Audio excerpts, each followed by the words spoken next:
fait mal, c'est qu'il y a des banques qui ont gagné plein d'argent, plein de pognon, pour dire les choses comme elles sont, avec des traders qui ont gagné plein de bonus, 90 milliards d'euros. Et moi, je dis que ce capitalisme financier-là n'a plus sa place et que la responsabilité des politiques, s'ils étaient moins mous, moins lâches, moins pris par les lobbies de toutes sortes, auraient la capacité... C'est vrai partout, c'est à droite mais comme à c'est vrai gauche. partout, mais c'est vrai en France aujourd'hui. Regardez, il y a une crise financière et que fait Nicolas Sarkozy?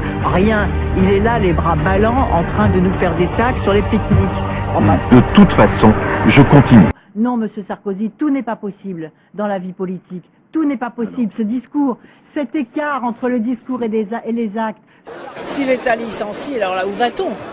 Précisément à un moment où les entreprises risquent d'être fragilisées, si l'État donne le mauvais exemple, mais où va-t-on?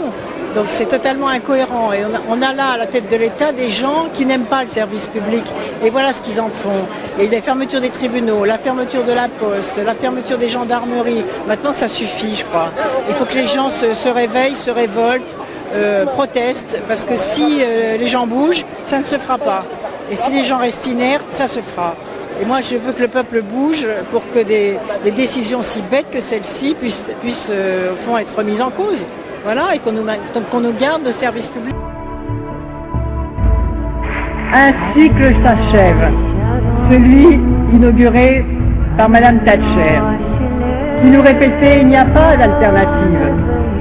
Celui poursuivi par Reagan, qui déclarait l'État n'est pas la solution mais le problème.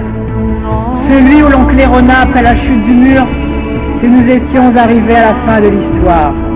Eh bien non, l'histoire a plus d'un tour dans son sac, car elle n'obéit à aucun déterminisme mécanique et se moque des triomphalismes à courte vue.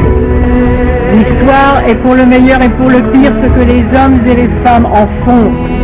L'histoire sera dans le temps qui est le nôtre, ce que nous serons capables d'en faire. Voilà pourquoi aujourd'hui notre responsabilité historique est immense, elle est lourde, mais en même temps exaltante, car ce cycle s'achève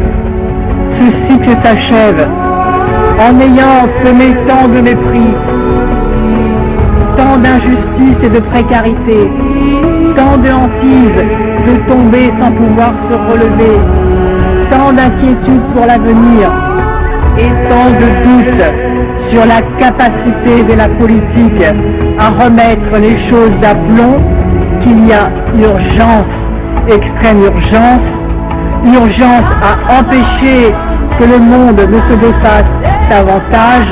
C'est le rôle de la gauche, c'est celui du socialisme du 21e siècle.